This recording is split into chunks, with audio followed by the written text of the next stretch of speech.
Hello guys, good morning. How are you? It's another Friday today. It's another weekend.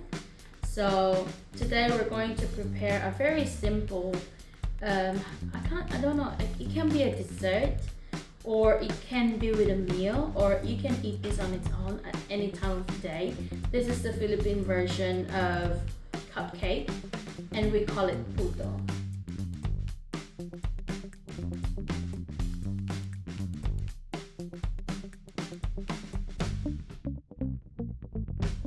So here are the recipes that I'm gonna be using. I'll put this in the description box so you'll know everything.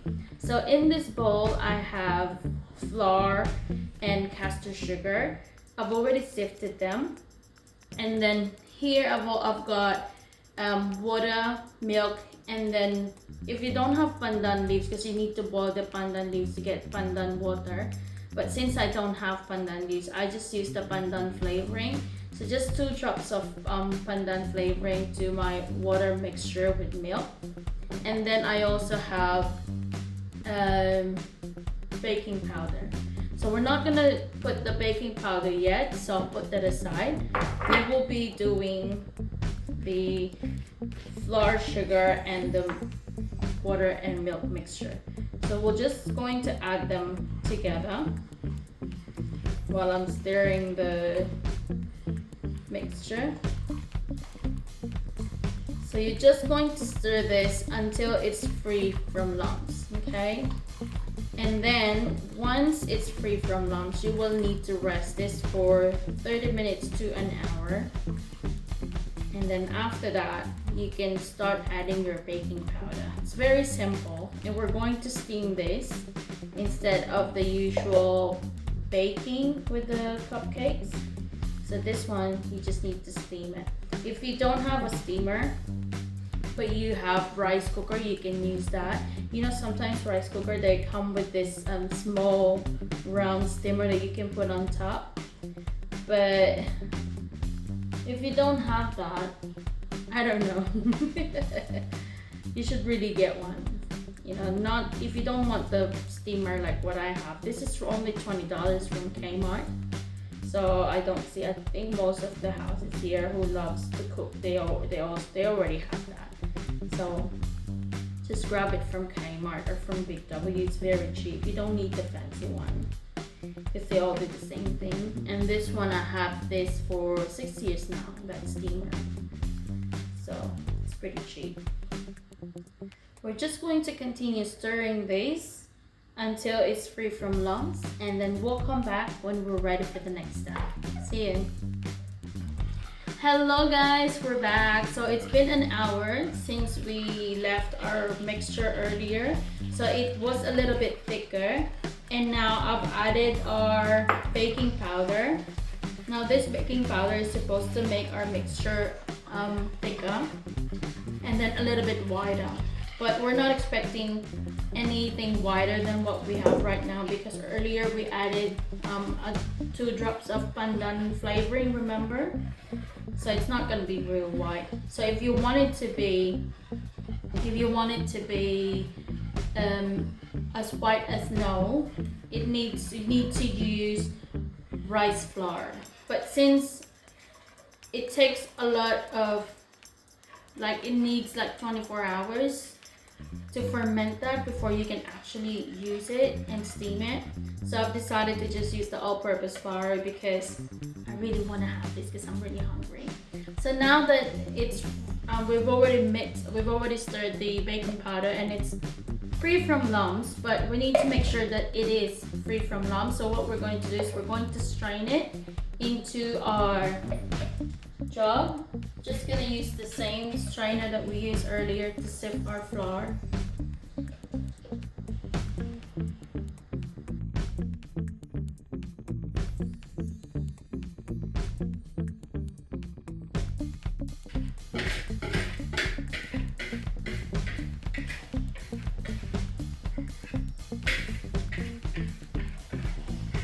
Okay, maybe next time we can do that rice flour Puto, because I know it tastes really good.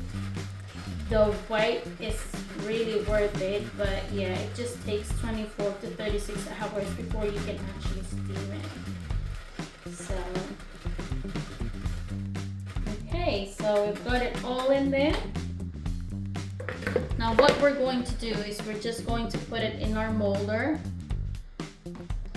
I'm just greasing the molder that we're going to use for our puto. And once this is done, we're gonna use the steamer for this. Make sure that your steamer can accommodate lots of water because we're going to steam this for 30 minutes. And if you lose water in your steamer, then that's the end of your puto. Most of the time, a lot of people make mistakes on the steaming part. So I'll also show you our setup just to ensure that there's no water dripping into our mixture. So I'm just gonna finish doing this and then I'll be back when it's ready for the next step. Yeah. Hello guys, we're back. So I've finished putting, I've finished greasing our molder. So I'm just putting our mixture into it, and I'm just putting up to like 3/4 of the molder. And then we'll put it into our steamer. We're going to steam it for 30 minutes. Okay, so I'm just gonna show you our setup. I'll continue this later, but I'll just show you how we're going to set this up, okay? So in our strainer, because what we're trying to avoid is the water from coming down to our mixture. So once we put all our, just gonna put it all there so I can show you. So I don't have to open it again later. I'm just gonna put it up there, up to 3/4 high, and it's hot.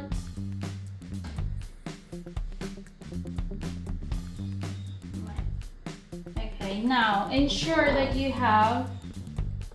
can either use cheesecloth or you can use your towels, your hand towels or kitchen towels. And then what you're going to do is you're going to put this on top. Now this will prevent any water from dripping into with the mixture, and make sure that it is properly attached to the base. Okay, so this is how we're going to do our setup. And then we'll just put another towel. Make sure that your tea towels are wet. Make sure that it is damp. Now we're just gonna put another set of puto in this, and then we're gonna do the same thing as how we did it. Okay, just making sure that I remove all the excess water from the damp tea towel. And then I'm just gonna put it on top like that. And make sure, I forgot to say this earlier, make sure that this tea towel doesn't touch your puto as well. Okay, it shouldn't be touching your mixture, your molder, anything inside. So I'm just gonna pull it back. So you can use a rubber band to tie the end, or you can use this technique just to tie the end.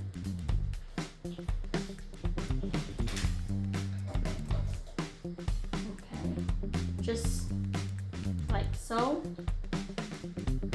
And then I'm gonna pull it on the other end. It's hard when it's wet. So I'm just gonna pull the other end. Just gonna pull it like that. Pull it on this side. Making sure that it's not touching it. And then I'm going to use these clips. Just gonna clip this side.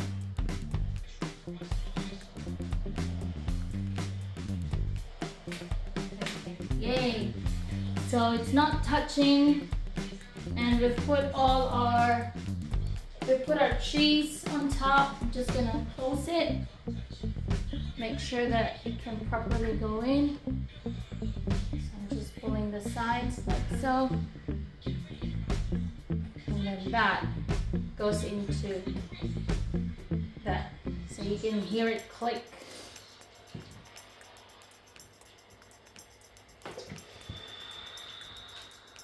Should be right into the groove. Okay, so now we're ready and we're gonna turn this on for 30 minutes.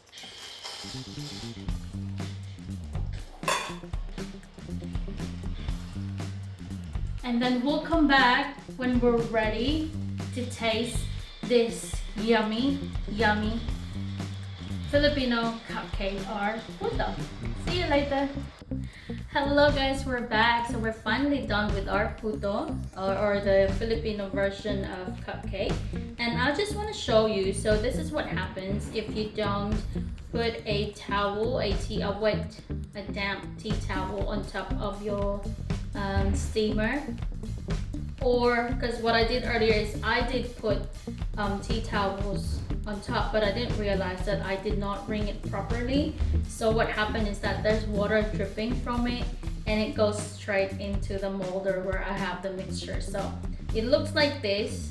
So you can see that it's not as like white as this one, and it's ugly looking, but it's cooked, it's done. It's just that, you know, if you're going to sell it or you're going to serve it to your guests and it doesn't look nice, especially if your guests are Filipinos and they will look at it and it looks like it's undone, it's underbaked, but it is. I can assure you it's baked because I've already had 4 of these, so you can see that in the middle.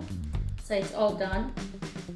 And then to check if it's cooked, you just like your ordinary cupcake, you just need, you know, toothpick, insert it, you know, not really in the middle if you put cheese, you know, before you put them in the steamer, but you can just stick it there, and don't insert the toothpick just right after it came out of the steamer, because obviously it's going to be moist and your toothpick will not come out clean. There will be like bits and pieces of the cake in it. But other than that, most of the time when your mixture comes out, like it has rised up, it has risen up like this, and you can see the color is really white and the top is smooth. Most of the time it's already done. So just let it cool for a little while, and then you start to insert your toothpick and check if it's all done. There's a lot of ways of eating this. Like what I said earlier, it can be a dessert. You can serve it as it is. You can eat this as it is. But most of the time, Filipinos love it with another dish, and we call that dinuguan. So it's really lovely with that. And yeah, I'll see you again later guys, and hope you enjoy this recipe. And if you do try it, go and tag us to our Instagram and Facebook account. We would really love to see all your beautiful creations. And if you have any comments or suggestions that you think we should have done, like if you know other ways of doing it, that would be really great, and we would really appreciate it. And yeah, don't forget to subscribe to our channel if you learned something from this recipe, or if you want to see more of our videos, just hit that bell icon next to the subscribe so you can always see new videos. We normally post 1 or 2 videos every week. So yeah, we'll see you on the next one. See you. Bye.